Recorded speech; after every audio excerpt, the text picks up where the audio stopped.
Selamat petang, salam sejahtera. Terima kasih karena bersama dengan saya di Nazilin Unity Channel. Ini betul-betul memang balasan paling setimpal untuk Sanusi Maknur. Rupa-rupanya saudara-saudara sekalian disangkakan isu Sanusi sudah selesai. Ada orang kata dah selesai dah. Apabila Sanusi dah minta ampun, minta maaf, warkah telah ditulis kepada Istana Selangor, kepada Kebaduli Maha Mulia Sultan Selangor. Namun demikian, akhirnya Sultan Selangor bertitah. Isu Sanusi belum selesai. Ini satu keputusan titah Sultan Selangor yang memang mengejutkan kita semua. Apabila Sultan telah bersuara, rakyat harus tunduk dan harus taat setia, menunjukkan patriotisme kita, menghormati raja-raja yang ada kuasa di Malaysia. Sultan Selangor, Sultan Sharafuddin Idris Shah Al-Haj bertitah bahawa isu kenyataan Menteri Besar Kedah Muhammad Sanusi Maknur yang didakwa menghina baginda belum selesai menurut pejabat diraja. Baginda bertitah bahawa perkara ini masih belum selesai, kata pejabat itu dalam kenyataan di media sosialnya petang ini. Kenyataan itu juga mendedahkan Pesuruhjaya PAS Selangor Ahmad Yunus Hairi dan Ketua Polis Selangor Husin Omar Han menghadap baginda di Istana Bukit Kayangan Shah Alam. Pertemuan secara berasingan itu, kata pejabat itu, membincangkan mengenai kenyataan Sanusi dalam ceramahnya di Selangor baru-baru ini yang dianggap menghina institusi di Raja Selangor. Sanusi beberapa hari lepas memohon maaf kepada Sultan Selangor kerana berkata baginda memilih Menteri Besar Chokia Leke ketika mengkritik rakan sejawatnya Amiruddin Syari. Sanusi bagaimanapun mendakwa kenyataannya diputar belit oleh musuh politik BN dan Pakatan Harapan PH. Berikut antara kenyataan Sanusi yang menimbulkan kontroversi dan mengundang laporan polis itu. Bukan koman-koman Leke, Sultan setara itu hang pabayang dan tengok Menteri Besar merujuk dirinya. Sultan hebat macam itu tak akan pilih Menteri Besar Chokia macam Amiruddin. Inci pun tak berapa cukup, kata Sanusi lagi. Seperti di dalam pernyataan media sebelum ini, juga pemerhati politik sebelum ini, ada dua perkara yang dibuat oleh Sanusi. Perkara pertama ialah beliau cuba dalam kenyataan tersebut seakan-akan memperlekeh keputusan Sultan Selangor yang telah memilih Amiruddin Syari sebagai Menteri Besar, dan beliau telah merujuk Amiruddin Syari sebagai seorang yang cokia. Dalam bahasa utara, itu adalah satu perlekehan yang memang amat tak sesuai sekali untuk seorang pemimpin. Selain daripada itu, perkara kedua yang dilakukan oleh Sanusi yang tak sepatutnya beliau lakukan ialah tindakan beliau menghina tubuh badan, saiz badan Amiruddin Syari. Apabila dalam ucapan itu, Sanusi berkata inci pun tak berapa cukup. Itu makna dalam bahasa biasa orang yang rendah. Jadi ada orang kata, ada beberapa penganalisis politik yang saya baca dalam komen mereka. Mereka kata Sanusi ini dah menghina ciptaan Tuhan. Kenapa? Kerana beliau telah pun menghina saiz tubuh badan Amiruddin Syari. Mereka bertanya kepada Sanusi, adakah dengan tubuh yang tinggi itu anda sempurna? Kata mereka. Adakah dengan tubuh yang tinggi itu anda terbukti hebat? Kata mereka. Dengan tindakan itu menimbulkan kemarahan para penyokong Pakatan Harapan. Dan mereka juga memohon supaya Sanusi segera memohon maaf. Selepas beberapa hari, barulah Sanusi memohon maaf atas perlekehan ataupun terhadap kenyataan beliau itu, dan beliau menuduh PH dan BN memutar belit ucapan beliau. Namun demikian anda boleh menilai sendiri apa yang diucapkan oleh Sanusi Maknur. Apakah itu ialah putar belit ataupun kata-kata Sanusi itu direct to the point? Kalau saya ketika saya melihat rekaman ucapan itu, pada pendapat saya memang tiada yang diputar belit. Jelas dia kata bukan koman-koman leke. Sultan setara itu hangpa bayang dan tengok menteri besar merujuk dirinya. Sultan hebat macam itu tak akan pilih Menteri Besar Cokia macam Amiruddin, kata beliau. Inci pun tak berapa cukup. Saudara-saudara sekalian, pepatah Melayu kata, terlajak perahu boleh diundur, terlajak kata tak boleh diundur. Sekian dulu untuk kali ini. Jangan lupa tinggalkan komen Anda tentang isu kali ini. Isu Sanusi belum selesai, itu keputusan titah Sultan Selangor. Jadi, apa pendapat Anda? Kita jumpa lagi, Malaysia kita punya, kita juga sama-sama cintai Malaysiaku. Bye-bye.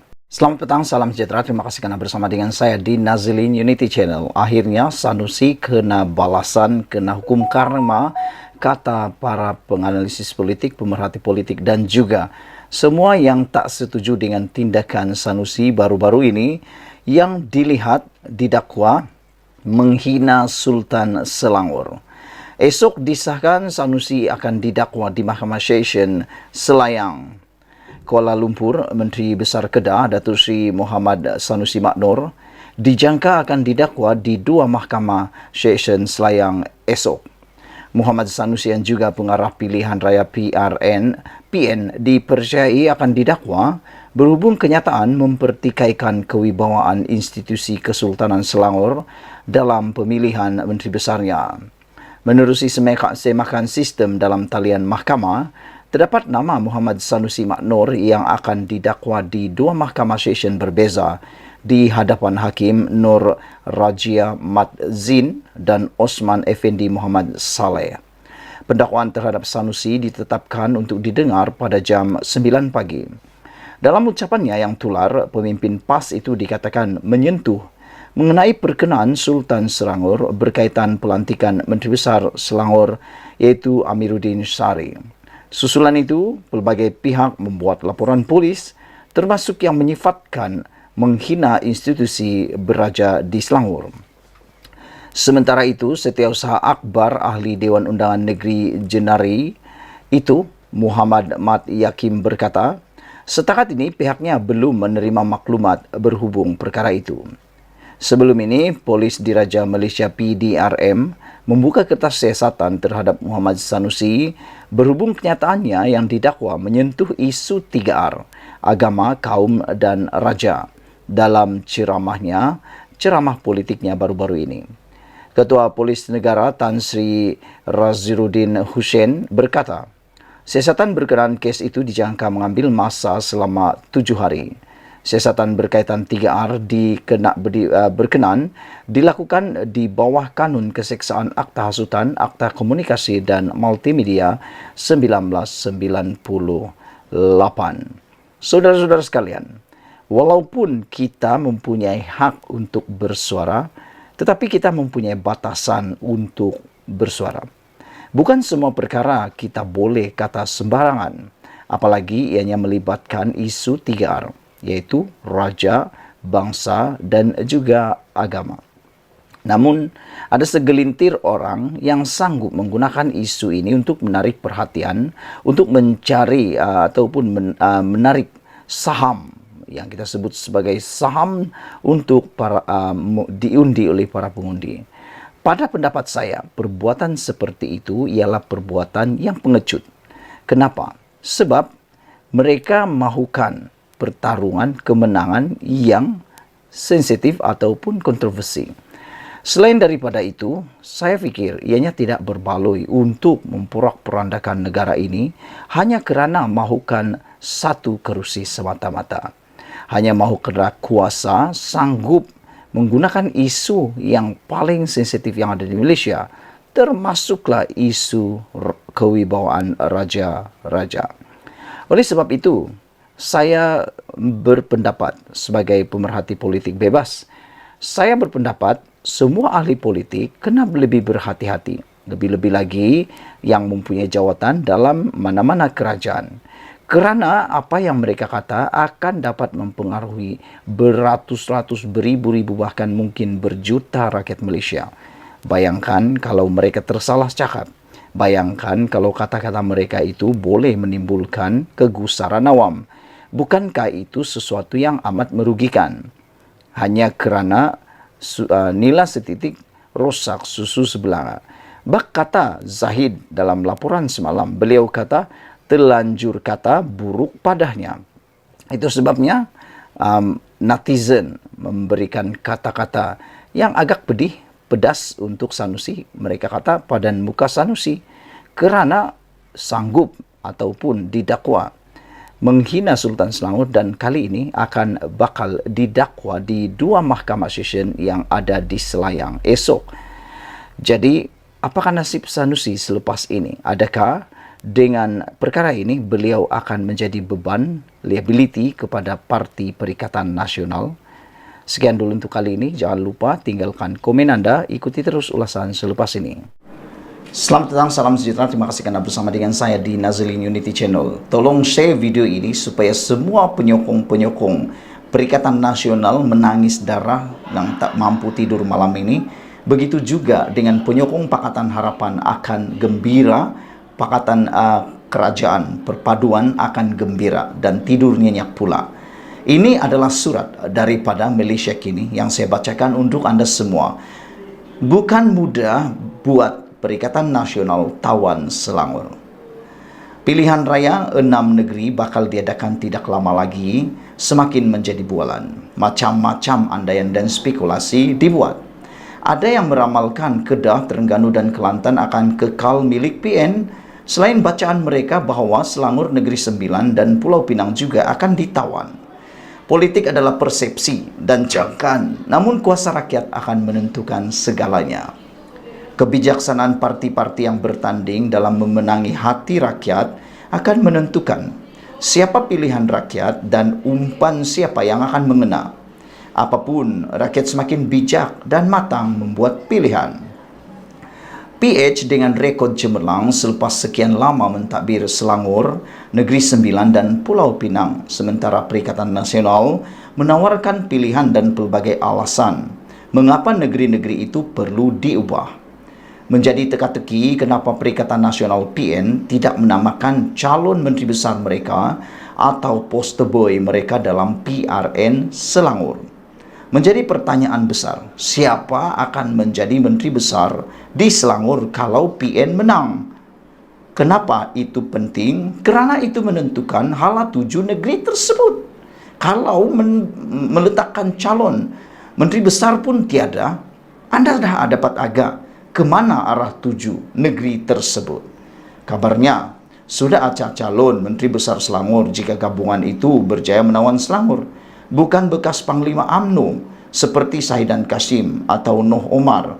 Tetapi sandaran mereka adalah bekas Menteri Besar Azmin Ali yang juga bekas timbalan Presiden PKR yang telah mengkhianati PH. Masalahnya sekarang ialah, persoalan besar ialah, sejauh mana Azmin Ali boleh menang dalam PRN ini? Kerana dalam PRU yang lalu di Gombak, Azmin Ali pun kalah teruk oleh Amiruddin Sari. Kenapa? Sebab dia dihukum atas perbuatan khianat, perbuatan beliau menghina mandat rakyat dalam PRU, pilihan raya sebelumnya, yang telah pun meninggalkan parti yang mereka sayangi itu. Dia menang atas tiket PKR, tapi meninggalkan PKR dan menyebabkan Pakatan Harapan tumbang pada waktu itu. Jadi ada harapan Azmin akan dihukum lagi dalam PRN kali ini. Kalau dia dihukum lagi dan kalah lagi PRN, siapakah Menteri Besar Selangor yang akan diketengahkan di Selangor? Itu persoalannya. Namun kononnya calon Menteri Besar PN dirahsiakan, seolah-olah memperlihatkan PN sedang menghadapi masalah tertentu. Ada yang kaya mungkin dengan sekutunya, atau juga takut-takut isu-isu lampau akan menggagalkan usaha mereka. Ada juga penganalisis politik mengatakan mereka tak mahu meletakkan Azmin Ali sebagai poster boy ataupun pilihan menjadi Menteri Besar Selangor kerana mereka takut akan ditimbulkan semula isu panas Azmin Ali berkaitan dengan skandal yang panas. Anda tahu skandal apa itu? Yang melibatkan gambar kabur. Anda mungkin tahu itu, kalau ditularkan sekali lagi akan menjadi satu ancaman besar kepada Perikatan Nasional kerana ia melibatkan isu yang paling panas dalam Perikatan Nasional.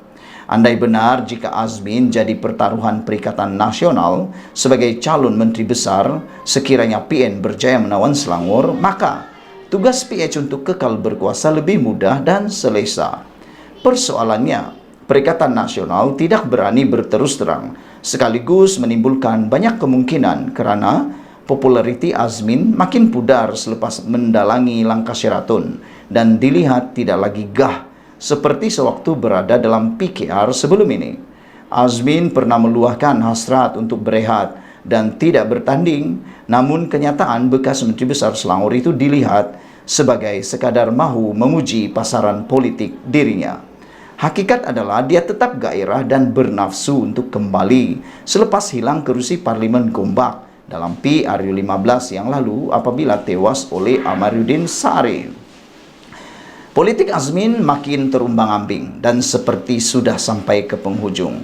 Mungkin juga Azmin akan berhadapan dengan isu-isu yang sukar ditepis jika dia diletakkan sebagai poster boy. Semua ini serba mungkin dan menjadi tumpuan. Presiden Bersatu Muhyiddin Yassin menaruh harapan kepada Azmin untuk menghadiahkan Selangor kepada PN dan impian ini seperti angan-angan untuk memeluk gunung.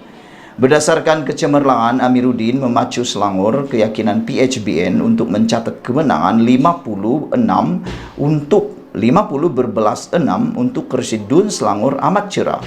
Namun ada yang setuju, yakin PH mampu mencatatkan rekod 56-0, yaitu menyapu bersih semua kerusi undangan negeri Selangor. Apapun, PRN Selangor bakal memperlihatkan persaingan sengit dan diyakini isu-isu lama akan berputar kembali. Jika ya Azmin sebagai calon Menteri Besar, lombokan isu lampau akan kembali menghiasi malam ceramah PRN Selangor kali ini. Selangor adalah benteng utama PH dan PN tidak sabar lagi untuk menguasai negeri terkaya itu sebagai persiapan dan persediaan untuk berhadapan dengan PRU 16 nanti. Walau apapun percaturannya, Selangor bukan mudah untuk ditawan PN. Fakta membuktikan bahwa Amiruddin banyak membantu rakyat dan fakta menunjukkan Azmin Ali banyak mengecewakan rakyat. Apa yang dia buat betul-betul mengecewakan rakyat. Dianggap sebagai seorang yang paling pengkhianat dalam Selangor. Ditulis oleh Dahlan Mamor, adalah pemerhati politik yang juga bekas setiausaha politik Menteri Pengangkutan Malaysia. Artikel ini adalah pandangan peribadi penulis serta tidak mestinya mencerminkan pendirian rasmi Malaysia Kini dan Nazlin Unity Admin.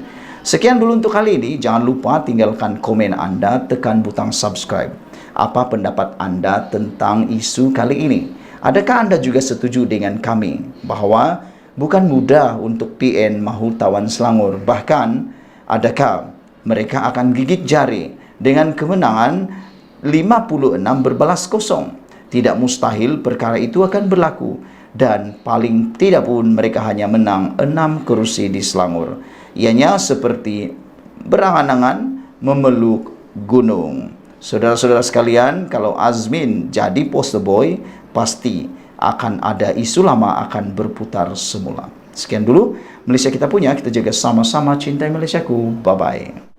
Selamat petang, salam sejahtera. Terima kasih kerana bersama dengan saya di Nazlin Unity Channel. Isu kali ini khas untuk Anda share, supaya walaun cyber trooper, para pencacai-pencacai yang mengatakan bahawa kerajaan sekarang ini seperti kerajaan Korea Utara kerana terpengaruh dengan kata-kata Sanusi yang dia kata TikTok dipadam, dia dakwa Malaysia nak jadi Korea Utara. Ini jawapan dia, saudara sekalian. Apabila Sanusi kata kerajaan Malaysia nak jadi Korea Utara, sebenarnya perkara itu salah. Share video ini supaya semua tahu. Itu ialah dakwaan yang salah. Kerana TikTok Sanusi dipadam, kerajaan banyak kerja lain. Bukan kami yang buat, kata Saifuddin Nasution Ismail. Beliau menjelaskan kerajaan tidak mempunyai sebarang kuasa untuk menyekat akaun TikTok. Itu kerja TikTok. Apa kata Saifuddin? Banyak lagi kerja kerajaan lain selain daripada menyekat TikTok Sanusi. Dan kalau kita ini semua TikToker, saya TikToker. Anda boleh cari TikTok saya dalam Nazilin Unity di TikTok. Dalam TikTok itu ada dia punya term and condition. Dia ada peraturannya. Antara peraturannya ialah tidak menyentuh tentang 3R, raja, bangsa dan agama. Jadi secara otomatiknya apabila Sanusi menyentuh tentang raja-raja baru-baru ini, memang dia secara otomatik melanggar term and condition, syarat dan terma di dalam TikTok. Jadi yang mengharamkan itu bukan kerajaan, tapi TikTok. Kalau Anda faham itu bagus. Kalau tak faham lagi, tak payahlah faham-faham. Anda memang ditakdirkan tak akan faham sampai bila-bila. Tapi kalau dah faham, bagus. TikTok adalah yang mengharamkannya, bukan kerajaan, kata Saifuddin Nasution Ismail, kerana yang punya kuasa itu hanya TikTok. Saifuddin berkata demikian sebagai menafikan dakwaan Menteri Besar Kedah Muhammad Sanusi Maknor bahawa akaun TikTok miliknya dipadam pihak kerajaan. TikTok ni siapa punya, kata beliau. TikTok ni teknologi dari China, by tendency at .ltd, firma teknologi dari China, kata Saifuddin. Untuk pengguna TikTok macam juga platform media sosial yang lain, ia tertakluk pantang larang yang boleh dan tak boleh. Itu memang ada. Kalau Anda berfikiran bijaksana, Anda akan tahu ini, tak akan terpengaruh punyalah dengan kata-kata Sanusi itu. Sebab memang kita tahu, Anda masuk TikTok kah, Anda masuk YouTube kah, Anda masuk Facebook kah, Anda masuk mana-mana, Twitter kah, apa sekali, Instagram pun, dia ada term and condition. Dan Anda langgar term and condition, itu bukan kerajaan yang akan mengambil tindakan, tapi TikTok. Jadi kalau dipadam, ditutup Anda punya akaun, padan muka, kerana Anda sengaja melanggar syarat dan terma dalam perjanjian tersebut. Kerajaan Malaysia ada kuasa ban akaun TikTok? Tiada. Jawapannya tidak, katanya dalam satu hantaran di Facebook hari ini. Terdahulu, selepas akaun TikTok milik Sanusi dipadam, Sanusi mendakwa Malaysia sedang bergerak menjadi seperti negara Korea Utara di bawah pemerintahan kerajaan perpaduan. Saya tak pastilah nanti kalau Sanusi jadi tiba-tiba Perdana Menteri di Malaysia, agak-agak nantilah kan kita nak jadi seperti apa. Adakah lebih seperti Korea Utara? Kita pun tak tahu. Sanusi belum pernah jadi Perdana Menteri. Kalau dia jadi Perdana Menteri, tak tahulah apa yang akan jadi dengan Malaysia. Sekarang baru Menteri Besar Kedah pun menimbulkan penuh dengan kontroversi dan huru-hara, berani menyentuh tentang isu negeri lain, berani pula mempersoalkan keputusan Sultan Selangor. Bayangkan, itu baru Menteri Besar. Kalau dia jadi Perdana Menteri, tak tahulah apa dia boleh buat. Menurutnya, ia akan menyebabkan pihaknya sukar menjawab mengenai isu-isu semasa dan serangan dilemparkan pihak Perikatan Lawan terhadap Perikatan Nasional. Buka TikTok, tengok dah tak ada. Kita baru tengah popular kan. Tapi itulah medan kita nak jawab, habislah. Kita tak boleh masuk televisyen, mereka tak bagi. Tak boleh masuk radio, kata Sanusi. Kita pakai TikTok dengan Facebook saja. Facebook budak-budak tak tengok. Dah sekarang mereka kata itu untuk orang tua, katanya dalam satu rakaman video dimuat naik di Twitter Haraka Daily hari ini. Sementara itu, Saifuddin berkata sekiranya TikTok menerima banyak laporan dan aduan oleh pengguna lain, maka syarikat tersebut akan sekat akaun yang menjadi pertikaian. Kiranya yang ban sekat TikTok kita ialah publik pengguna media sosial, bukannya kerajaan, kata Sanusi. Betul, dalam YouTube pun begitu juga. Publik buat aduan dan TikTok ban. Hari ini Menteri Besar Kedah kata konten TikTok dia kena padam. Dia kata Malaysia dah jadi Korea Utara. sudah tentunya tak setuju sebab memang bukan kerajaan yang buat. Kita pun banyak kerja lain, kata Saifuddin lagi. Saudara-saudara sekalian, sila share penerangan penjelasan yang menarik ini. Semoga dengan penerangan dan penjelasan yang menarik ini yang dapat menjawab idea sumbang Sanusi itu, maka kita akan dapat jawaban dan tidak akan mengelirukan lagi dan tidak pula akan terhasut. Sekian dulu Malaysia Kita Punya, kita juga sama-sama ikuti terus ulasan selepas ini, karena ulasan selepas ini lebih menarik dan lebih panas seperti pisang goreng. Bye-bye. Selamat petang, salam sejahtera. Terima kasih kerana bersama dengan saya di Nazilin Unity Channel. Share video ini kepada semua orang yang tengah dalam dilema nak mengundi siapa dalam PRN akan datang ini. Saudara-saudara sekalian, UMNO pernah cuba diharamkan oleh Muhyiddin dan juga Mahathir Mohamad. Jadi persoalan ialah, kalau ramai ahli UMNO pada ketika ini, khususnya di Kedah, yang cuba-cuba untuk mahu berada di atas pagar dan mahu pula menyokong Parti Bersatu Perikatan Nasional untuk menjadi kerajaan di sana, fikirkan betul-betul, beritahu mereka, share video ini, cuba fikir begini, kenapa mereka nak undi parti yang cuba nak haramkan parti mereka? Dan kenyataannya ialah ketika Muhyiddin dan juga Mahathir mahu merancang nak mengharamkan UMNO ini, ialah ketika Bersatu menjadi kerajaan Pakatan Harapan. Dan ketika itu Bersatu jadi kuat, mereka kuat cukup sokongan. Ketika itulah mereka merancang mahu mengharamkan UMNO. Ini adalah pendedahan Anwar Ibrahim sendiri, dipetik daripada BH Online. Anwar kata, dan saya pun kata, saya setuju dengan Anwar Ibrahim. Anwar Ibrahim kata, ketika mereka perlu UMNO, mereka sokong. Tapi ketika mereka tak perlu UMNO, tak pula diharamkan. Dan terbukti ketika Muhyiddin dalam bulan November dahulu perebutan kuasa berlaku, Muhyiddin terhege-hege nak minta bantuan, nak minta sokongan daripada UMNO dan Barisan Nasional. Lihatlah betapa mereka mementingkan diri sendiri. Ketika mereka nak sokongan UMNO, mereka mau pula menyelamatkan UMNO. Saya tak tahulah, kata Anwar Ibrahim, apa sebab rakyat nak pilih Bersatu dalam undi nanti. Saya nak beritahu orang UMNO yang goyang sekarang ini, sanggupkah kamu beri dukungan kepada parti yang berkuasa dan mahu mengharamkan parti keramat kamu, yaitu UMNO? Maukah kamu menyokong parti yang mahu mengharamkan parti Anda? Apakah jenis manusia yang boleh hianat amanah? Di mana dia marah Zahid pasal apa, kata Anwar? Sebab Zahid mengambil pendirian yang tegas kerana dia tahu sejarah ini. Sejarah apa? Sejarah di mana Muhyiddin dan juga Anwar Ibrahim nak haramkan UMNO. Jadi kalau dipikir betul-betul, Bersatu ataupun Muhyiddin juga Mahathir Mohamad hanya perlukan UMNO ketika perlu, tapi dah tak perlu mahu haramkan pula. Itu yang dikatakan oleh Anwar Ibrahim. Saudara-saudara sekalian, yang lebih penting lagi ialah, kalau dah jadi kerajaan nanti, sejauh mana Mahathir dan juga Muhyiddin akan menghargai UMNO dan orang-orang UMNO. Kalaulah UMNO itu diharamkan, mereka ni seperti kacang lubahkan kulit. Lebih kurang begitulah Anwar Ibrahim kata. Mereka lah yang diangkat. Mereka diangkat, Muhyiddin dan juga Mahathir diangkat menjadi orang politik yang terkenal di Malaysia.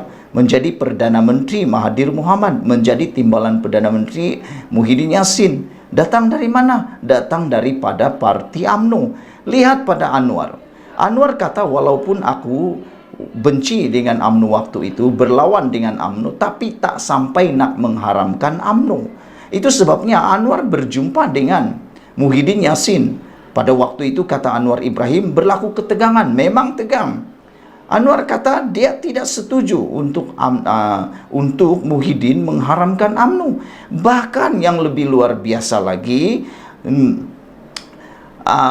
Anwar Ibrahim mendedahkan, bayangkan Parti Amanah dan juga Parti DAP juga tidak mahu UMNO diharamkan. Yang mahu UMNO diharamkan ialah parti Bersatu di bawah pimpinan Muhyiddin dan juga Mahathir, kata Anwar Ibrahim.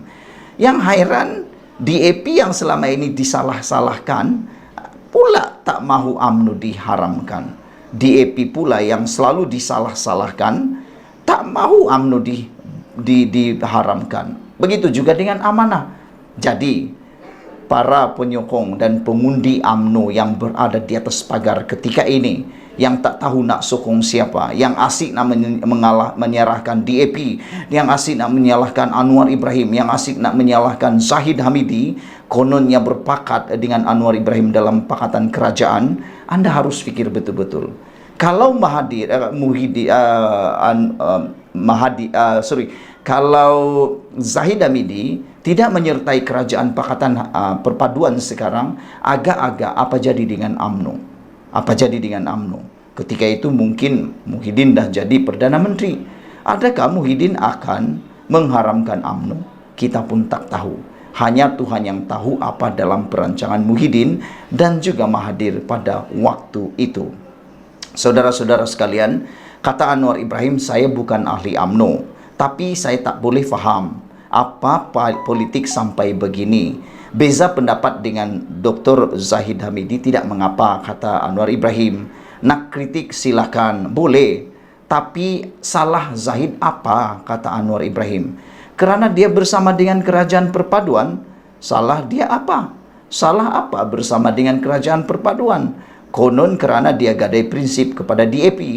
DAP tak pernah mahu UMNO nak diharamkan, tapi Bersatu bersama Muhyiddin dan juga Mahathir Mohamad pernah merancang nak haramkan UMNO. Itu pengakuan dan pendedahan Anwar Ibrahim. Sehingga Anwar Ibrahim kata dia sendiri pergi ke rumah Muhyiddin untuk menghalang supaya Muhyiddin menghalang Muhyiddin mengharamkan UMNO pada ketika itu.